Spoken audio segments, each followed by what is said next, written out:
निशा को देख सुनी समझ नहीं पाई कि यह है कौन। निशा मुस्कुराते हुए उसके पास आई। तो तुम हो तेजस्विनी? मैं निशा। सुनी ने उसका नाम सुना तो तुरंत ही याद आया कि यह तो वही लड़की है जिसे शादी करने के लिए ऋषभ सर ने हाँ कहा है। वह सोच में डूब गई। तो ये है वो लड़की जिसे हमारे ऋषभ सर का साथ नसीब होगा। अच्छी चॉइस है ऋषभ सर की वैसे। वह अब हल्के से मुस्कुराहट के साथ बोली, हम तेजस्विनी हैं। निशा, हाँ, मैं जानती हूँ तुम्हें। वाकई तुम बहुत प्यारी हो और तुम्हें पता है घर में सभी को तुम बहुत पसंद थी। तुम्हारा फोटो देखा था मैंने जब इस घर में तुम्हारी और ऋषभ की शादी की बात चल रही थी, इसीलिए तो पहचान गई। लेकिन क्या करें, बात आगे नहीं बढ़ पाई क्योंकि ऋषभ ने तुमसे शादी करने के लिए मना कर दिया। सुनी है सुनकर अब शांत सी हो गई। निशा, खैर छोड़ो, ये सब तो पुरानी बातें हैं। सच्ची मैं तो बहुत खुश हूँ कि ऋषभ ने मुझे चुना है। तुम्हें पता है मैं उसे पसंद करती हूँ और शायद ऋषभ भी मुझे पसंद करता है, तभी तो उसने मुझे हाँ किया। सुनी ने जब यह सुना तो उसका दिल ही टूट गया कि कहीं यही तो सही वजह नहीं ऋषभ सर की हमसे शादी के लिए ना कहने की। वह नाराज सी ऋषभ सर के फोटो की ओर देखने लगी। निशा, कुछ दिनों में हमारी शादी हो जाएगी। क्या पता अगली बार जब तुम यहाँ आओ तो मैं तुम्हें इसी कमरे में मिलूं। सुनी ने कुछ नहीं कहा, वह बस उसकी बातों पर मुस्कुरा कर रह गई। निशा अब ऋषभ के बिस्तर पर जाकर बैठ गई। मुझे पता है तुम्हें थोड़ा अजीब लग रहा होगा यहाँ आकर, इससे अच्छा तो तुम यहाँ आती ही नहीं। इतना एम्बेरेसिंग तो फील नहीं होता। वैसे इस घर में सभी लोग बहुत अच्छे हैं, वो तुमसे बड़े प्यार से पेश आएंगे। वैसे सुनी, सच कहूँ तो मुझे भी अच्छा नहीं लग रहा तुम्हें यहाँ देखकर। प्लीज़ बुरा मत मानना, तुम भी तो एक लड़की हो। सोचो कि तुम्हारी जगह मैं होती और मेरी जगह तुम, तो क्या तुम्हें मुझसे इनसिक्योरिटी महसूस नहीं होती? थोड़ा एक फील तो आता ही है ना।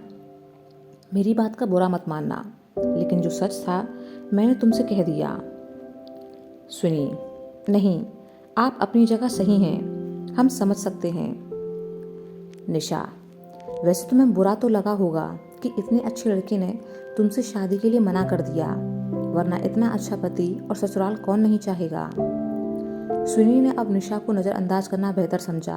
वह बहाना बनाकर वहां से जाने लगी। हम अब चलते हैं, राशि हमारा वेट कर रही होगी। निशा, जरूर। अच्छा सुनो, प्लीज़ इस फैमिली से ज़्यादा घुलना मिलना मत, वरना मेरे लिए इस घर में जगह बनाना और मुश्किल हो जाएगा। सुनी, ठीक है। निशा, थैंक यू। तुम मेरी शादी में ज़रूर आना, मैं तुम्हें स्पेशली इनवाइट करूँगी। प्लीज़ अब ये मत कहना कि तुम भला ऋषभ की शादी में कैसे आ सकती हो। जैसे आज आ गई हो वैसे ही तब भी आ जाना, मैं तो अभी से तुम्हें इनवाइट कर रही हूँ। सुनी को लगा कि अब बहुत ज़्यादा हो रहा है, यह निशा कुछ ज़्यादा ही बोल रही है। वह नाराज से कुछ कहने को हुई कि इतने में हंसी की आवाज़ आई।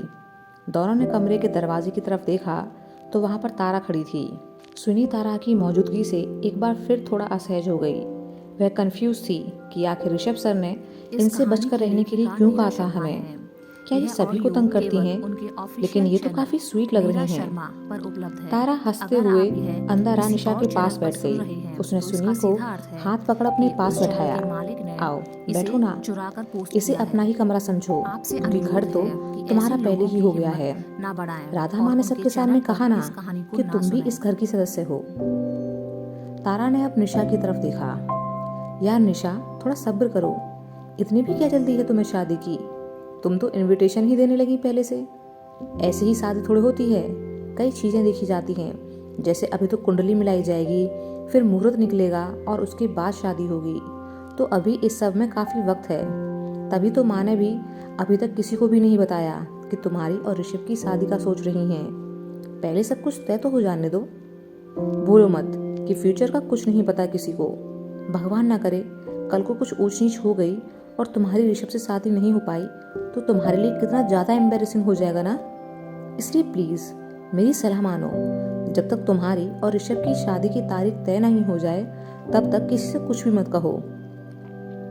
निशा हंसती, सॉरी तारा, क्या करूं, मुझे खुशी में कुछ समझ ही नहीं आ रहा। तारा गंभीर होकर बोली, बहुत लकी हो तुम, जो मेरे बेस्ट फ्रेंड की शादी तुमसे हो रही है। ऋषभ वाकई में बहुत अच्छा लड़का है। निशा, जानती हूँ, तभी तो शादी कर रही हूँ उससे। तारा को एक ख्याल आया। वह परेशान सा चेहरा बनाकर बोली, अच्छा निशा, मैं पहले ही बता रही हूँ तुम्हें कि ऋषभ के गुस्से से बचकर रहना। तुमने अभी तक उसका गुस्सा देखा नहीं है। एक बार देख लोगी ना तो डर जाओगी। जब उसे गुस्सा आता है तो वह बेलगाम हो जाता है और फिर नहीं देखता कि उसके सामने क्या है और क्या नहीं। वो सामने रखी हर चीज़ को तोड़ देता है। क्या पता कल को तुम्हें भी चोट पहुंचा दे, इसलिए मैं पहले ही सावधान कर रही हूँ। सच्ची, पहले हमें इस बात की बहुत टेंशन थी कि पता नहीं ऋषभ के गुस्से को कौन हैंडल कर पाएगा, लेकिन अब तुम आ रही हो ना तो सब ठीक हो जाएगा। तुम तो उसे पसंद करती हो। मुझे पूरा भरोसा है कि अपने प्यार की ताकत से तुम उसके एंगर इश्यू को हैंडल कर ही लोगी। निशा यह सुन थोड़ी परेशान हो गई तो वहीं सुनी हैरान थी कि तारा भाभी ये सब क्या बोल रही हैं। तारा, एक बार तो 2 गली छोड़कर एक लड़के को जरा सी बात पर भी बहुत जोर से मारा था और एक बार किसी का सर ही फोड़ कर आ गया था। ऋषभ जब गुस्सा करता है तो हम तो वहां से निकल ही लेते हैं कि पता नहीं कहीं हमारा भी सिर ना फोड़ दे। हाँ, एक कबीर ही है जो उसे संभाल सकता है, लेकिन कबीर भला कौन सा हर वक्त यहाँ उसके साथ रह सकता है। एक बार को तो ऋषभ कबीर पर भी हमला करने लगा, लेकिन कबीर ने उसे काबू में कर लिया। फिर ऐन वक्त पर उसका गुस्सा भी शांत हो गया। सुनी खुद से कहने लगी, नहीं, ऋषभ सर ऐसा कभी नहीं कर सकते, और कबीर सर में तो सभी भाइयों की जान बसती है, तो भला ऋषभ सर उन पर हमला कैसे कर सकते हैं। निशा ऋषभ के गुस्से को सुनकर अब घबरा गई। वह काम का बहाना कर वहां से चली गई और बाहर आकर सोचने लगी कि कहीं मेरा फैसला गलत तो नहीं। मैं कैसे मैनेज करूंगी ऋषभ के गुस्से को। इसी सोच में डूबी हुई वह वहां से आगे बढ़ गई। तारा ने निशा के जाने के बाद स्विनी की ओर देखा। यह तो डर गई अपने होने वाले पति के गुस्से से। तुम्हें भी डर लग रहा है क्या? स्विनी, नहीं, क्योंकि हमें पता है कि आपने ऋषभ सर के गुस्से को लेकर झूठ बोला है निशा से। इस कहानी की तारा शक की निगाहों से उसे देखने लगी। यह ऑडियो और तुम ये बात कैसे जानती हो? नीरा शर्मा स्विनी पहले तो थोड़ा हड़बड़ा गई, फिर संभल कर बोली, क्योंकि राशि हमें इस फैमिली के बारे में सब बताती रही है। हम जानते हैं कि कबीर सर इस घर की जान है और उनके भाइयों के होते हुए उन पर कोई भी उंगली नहीं उठा सकता। उनके लिए तो सारे भाई अपनी जान तक दे सकते हैं। फिर भला ऋषभ सर कैसे उन पर हमला कर सकते हैं? जब घर की मुखिया राधा माँ जैसी प्यारी इंसान हो तो उस घर में सिवाय मोहब्बत के कुछ और हो ही नहीं सकता। तारा हंसने लगी। सही कहा तुमने, मैं तो बस निशा की थोड़ी खिंचाई कर रही थी। देखो तो कैसे भाग गई वो। और एक तुम हो जो ऋषभ को और हम सभी लोगों को इतने अच्छे से समझती हो। निशा की तरफ से सॉरी, उसकी बातों को दिल से ना लगाना। स्विनी, आप परेशान ना हो, हम उनसे नाराज नहीं हैं।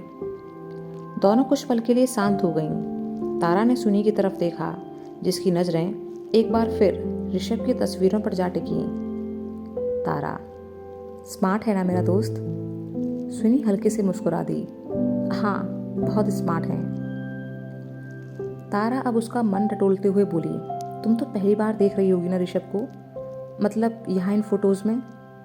सुनी को समझ नहीं आया कि क्या कहे इस बात पर। तारा ने उसे चुप देखा तो बात आगे बढ़ाई। तुम्हें पता है सुनी, मेरे हस्बैंड कबीर सिंह राठौर और ऋषभ दोनों की शक्लें लगभग एक जैसी ही हैं। सुनी शांत सी उसे देख रही थी। तारा ने गौर किया कि सुनी के चेहरे पर कोई हैरानी का भाव नहीं था। इसका मतलब यह शायद पहले से ही सब कुछ जानती है। क्या यह बात भी रोहन बता चुका है? पर इसकी चुप्पी कुछ तो छुपा रही है। वह अब आगे बोली, लेकिन दोनों की पर्सनैलिटी एकदम अलग है। मेरा कबीर बहुत ही भोला भाला और सुलझा हुआ इंसान है जैसे तुम, तो वहीं ऋषभ मेरी और राशि की तरह एक नंबर का शैतान है। कुछ भी कहो, लेकिन मेरा कबीर सबसे बेस्ट है। कहते हुए तारा कबीर को याद कर मुस्कुरा दी। बाहर से राधा माँ की खुद को पुकारने की आवाज़ सुन तारा खड़ी हो गई। चलो, सगाई के फंक्शन के बाद आज रात तुम मेरे साथ रहना। मैं तुम्हें सारे भाइयों के किस्से सुनाऊंगी और ऋषभ के भी। दोनों उठकर कमरे से बाहर निकल गईं। तारा, अच्छा, मौली ने बताया कि तुम दोनों दोस्तों की भी पोस्टिंग श्रीनगर में ही है। यह सारे भाई भी वही हैं। कभी तुम लोगों का मिलना नहीं हुआ क्या? सुनी सोच में पड़ गई कि ऐसा ना हो कि कुछ दिक्कत हो जाए। वह बोली, नहीं, हम तो नहीं मिले।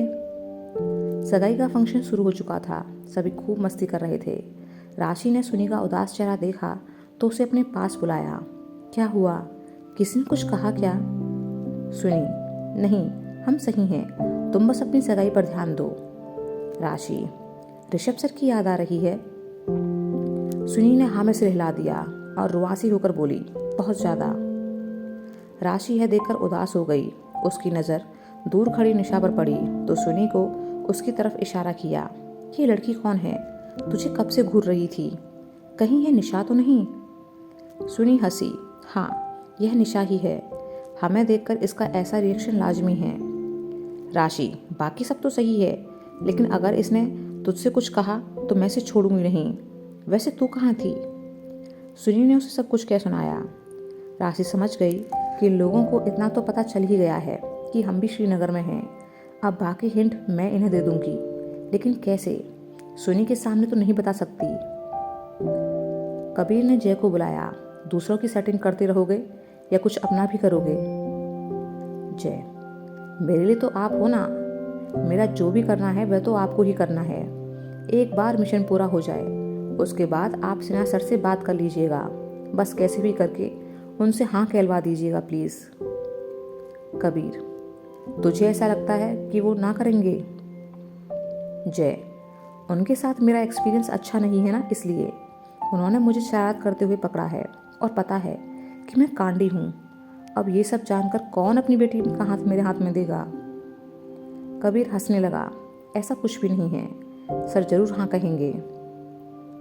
इधर राशि और रोहन ने एक दूसरे को रिंग पहना दी। सभी लोग खुशी से तालियां बजाने लगे। साहिबा मौली तारा के पास आई। कुछ पता चला क्या? तारा, सुनी तो कुछ बोलने को राजी ही नहीं है।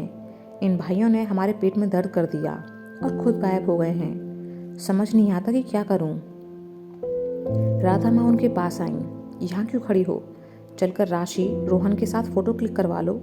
पता नहीं क्या खिचड़ी पका रही हो सब, जल्दी जाओ। राधा माँ के जाने के बाद मौली और तारा एक दूसरे को देख हंस पड़ी।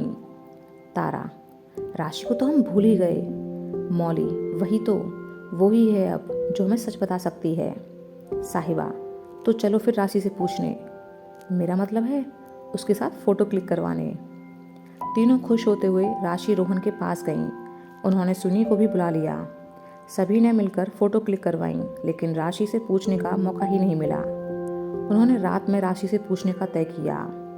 साहिबा ने अंश को भी बुला लिया, जिसे राशि ने अपनी गोद में बैठा लिया।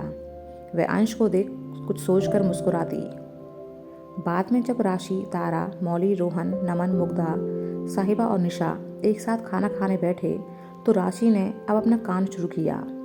वह अंश को देख मुस्कुराते हुए बोली, अंश बिल्कुल मंजी सर पर गया है ना? मैंने तो आज ही देखा है इसे पहली बार। साहिबा ने हाँ कहा। राशि अब तारा, मौली और साहिबा की तरफ देखने लगी कि किसी ने उसका हिंट नोटिस किया या नहीं। मौली के दिमाग की घंटी सबसे पहले बजी। वह चौंक कर बोली, तुम्हें कैसे पता कि अंश मंजीत भाई पर गया है? अब तक साहिबा और तारा का भी ध्यान उस तरफ जा चुका था। राशि मन ही मन मुस्कुरा दी कि चलो अब मौका मिला है मुझे पोल खोलने का। साहिबा, अब ये मत कहना कि ये भी रोहन ने बताया है। सुनी का दिल अपनी पोल खुलने के डर से जोर से धड़कने लगा। वह सोचने लगी कि कैसे कुछ दूर बैठी राशि को रोके। राशि तो उसकी तरफ देख तक नहीं रही थी। वह राशि को पुकारने को हुई कि बगल में बैठी तारा ने जल्दी से उसके मुंह में रसगुल्ला ठूस दिया। तुम ये खाओ, तुम्हें शायद बंगाली चीज़ें ज़्यादा पसंद है ना? सुनी हैरान सी तारा को देखती रह गई और बाकी सभी हंस पड़े। तारा, हाँ तो राशि बताओ ना, तुम्हें कैसे पता? राशि ने अब सब कह सुनाया।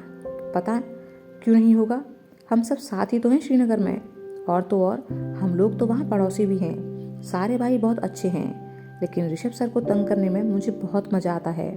मैंने और सुनी ने तो उनका एक नया नाम भी रख दिया है, मेजर तूफान। एक बात तो है कि सुनी और ऋषभ सर की एक साथ बनती बहुत है। दोनों एक दूसरे के बहुत अच्छे दोस्त हैं। राशि सब कुछ एक ही सांस में बोल गई। फिर सुनी को देखा। मैंने सही कहा ना?